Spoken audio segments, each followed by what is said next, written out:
Hey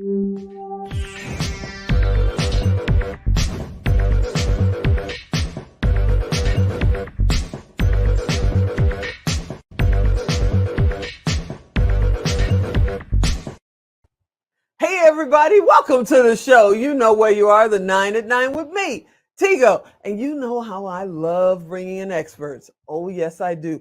But the expert coming up today, she's going to show you how to be your best you. So good at being your best you that you're going to tell somebody to hold your crown. So sit right there. We'll be right back.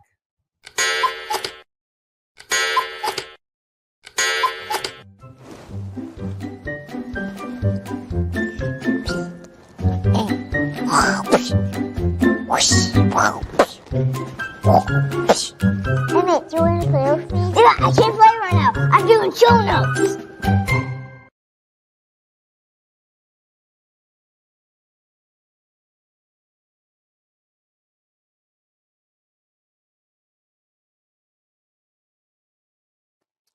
Yep, you heard me right. She is an author, a speaker, and just all around fun.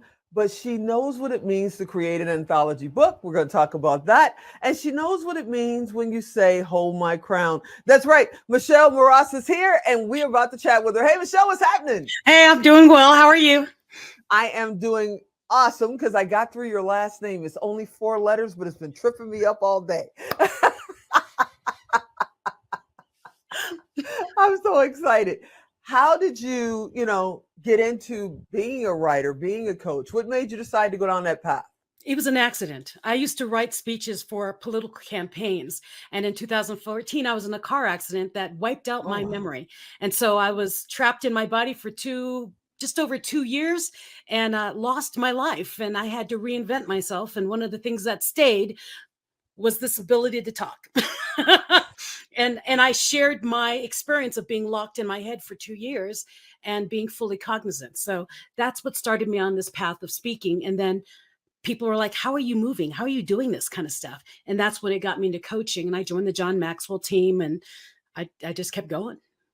Wow. So you just going to drop the bombshell that you were literally locked inside for 2 years of your own, not jail or prison or anything like that. You weren't held hostage somewhere in a country, but in your own mind for worst 2 place, years. Worst place to be. Just want to let you know that. Now, why is that? Because you would think, your thoughts are your best thoughts. So why is that the worst place to be? Because every inner critic and everything that ever affected you and thought you're not good enough, you shouldn't be here. All those thoughts, they get really loud when you're alone in your head. Pretty much everyone experienced that during that whole COVID, that first year of COVID when we're all locked in and they're like, oh my God, get me out of my house. I don't know. I can't be alone with myself anymore. I was alone with myself for 2 years and it was a mess. It makes you look at your life and reevaluate who you truly are. That's for sure. So the Michelle before, so we're going to stick here for a minute because I'm just like, this is something you tell me pre-production. So the Michelle before and the Michelle now, if you look back and talk to yourself before this happened, what would you tell yourself from what you've learned after it happened? It's everything I teach as a coach and as I speak as an international speaker. Stop being afraid to be you. Stop trying to be someone else. Be who you are. And if you need to be able to get quiet to figure out that is, if you need to go meditate on some hill somewhere, you need to do it. Because for the 47 years of my life, I played small and I played on someone else's playground. And I realized when I was locked in my head, life's too short. I almost lost my life and I had never been me. I mean, so my calling, what I learned was be the best version of you and be unapologetic about it and stand tall because there is no one else but you. That's you. So what about the people that are looking right now and they're listening, they're going, I hear you. And that's what I want to do. And as soon as I lose the weight, as soon as I retire from this job, as soon as Junior goes off to college, as soon as, whatever, that's what they're doing. They're doing that, as back in the South Side of Chicago, we say finto. They're doing that finto. I'm fin to do this and I'm fin to do that. And they don't do anything. They're still talking about it. Some of them are talking about it second and third generation. They're still finto. What do you tell those people? Yeah, I say, get off the I'm gonna fence. because that's what I was gonna do for 47 years of my life. I was gonna wait for something to happen. I did my whole TED talk on it. It's, you know, life is too short. You have to have a goal, but you got to be flexible on how you get there. Just go. It's like a GPS. Find the destination and start moving. And if it changes on the way, you got different streets. It doesn't matter. Still have that destination in mind. The other thing is the differences between a rut and a grave are the dimensions. If you're doing the same thing every day and you're expecting something different, then you're not getting anywhere. You're the definition of insanity. Ellen Glasgow said that. Differences I have to between write a that rut and a down. grave. Differences between a rut and a grave.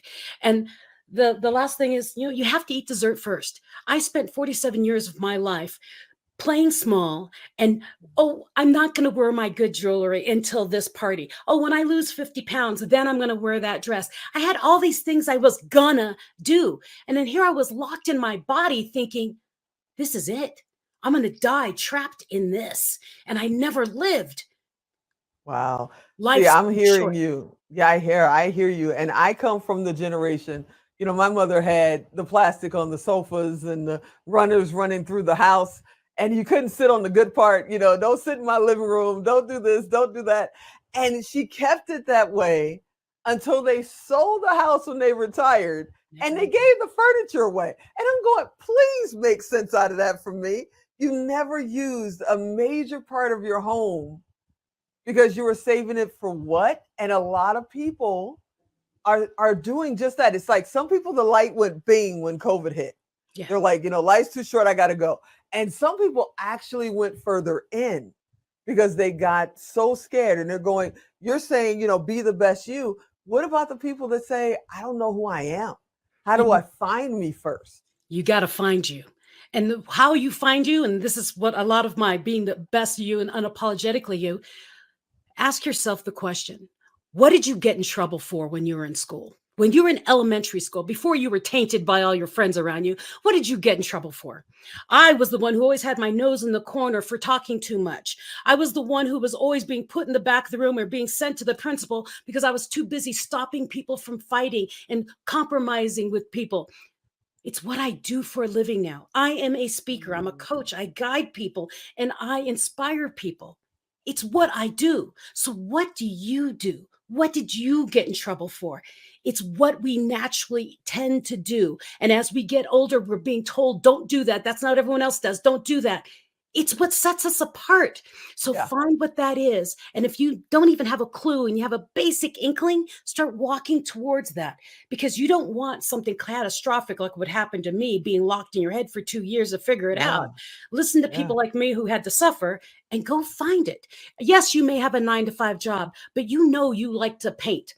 Well, then paint by numbers at night when you get home to relax. I don't care what you do, but you got to I do love it. something, She right? said Do it. paint by numbers. And some of these paint by numbers are serious. Have you seen them? Yeah, They there is are, you need a magnifying glass because it's one dot of green or something like that. It's insane. I can't believe Alan's already put up the 2 minutes. I I know. swear to goodness, his watch is fast. This is an amazing interview. You have to come back on because I we will. didn't touch on half the stuff we had to talk on. But let's talk about your book. Okay. Before he cuts us off, let's talk about your book. You know, let's talk about Hold My Crown. Go on, tell me what that's all about. Hold My Crown, Women of Grit Share Stories of Resilience, the special Queen's Edition. I'm an international speaker. I travel around and I meet people around the world. And what I did is I met these people who I said, you have got to tell your story. And each one of them said, I don't want to write a book. And I said, well, why don't we all write a chapter in the book and we put it together and we have one big book? And so that's what we did. We all came to agreement. And Hold My Crown actually started off as I said, we all had stories of resilience. And the joke was, I need a version of Hold My Beer that's classy. And, and that's where Hold My Crown came out. It was like, women are classy. Hold my crown. Let me go take care of some BS and let me get back to you. That's what Hold My Crown is about. Sometimes That's we got to go absolutely through awesome. things. How do they Sometimes you, find it? yeah, sometimes you How do got they to. find it? Oh, easy. My name, MichelleMras.com. So MichelleMras.com. You can find me on all social media. Reach out to me because I actually answer. You are amazing. You got to come back. I swear to goodness, that was 3 minutes and he's already running the time. We touched on not even the tip of your story. Oh my goodness. I got to have you on a regular. I'm just sitting here like this going, I need popcorn. I need something. Tell them one more time how to find your book, and I'm going to beg her. I promise y'all, I'm going to beg her to come back on. Okay, well, go to Amazon, look up my name, or go to my website, my name, and find me. I have a brain injury from my car accident and all. So I make everything easy. Go to my name, MichelleMras.com. You can find everything about me. So you are absolutely fantastic. I hope you come back. Oh my goodness. Best interview I've had yet. Unbelievable. You are amazing. That's awesome. Thank you. Thank you for being on. Thank you for having me. Have a great one. Hey, everybody. I hope you enjoyed that interview as much as I did. I'm telling you, I'm going to beg her to come back on here because we got to dive way deep with Michelle. We just skated across the water. I'm telling you, skated across the water. If you missed where to go get her book, Hold My Crown, go to her website, MichelleMras.com, or you know what to do. Go to Tigo Direct. Go to TigoDirect.com, type in Michelle, type in Hold My Crown, type in Crown. She'll come up, send her a private message directly to her right from Tigo Direct. It doesn't cost you anything. It doesn't cost her anything. It's just our way to make sure that you guys can reach the people that are on our show every week. All right. As you know, I'm Tigo, and I'll talk to you next time. Yeah, I got to get her back on.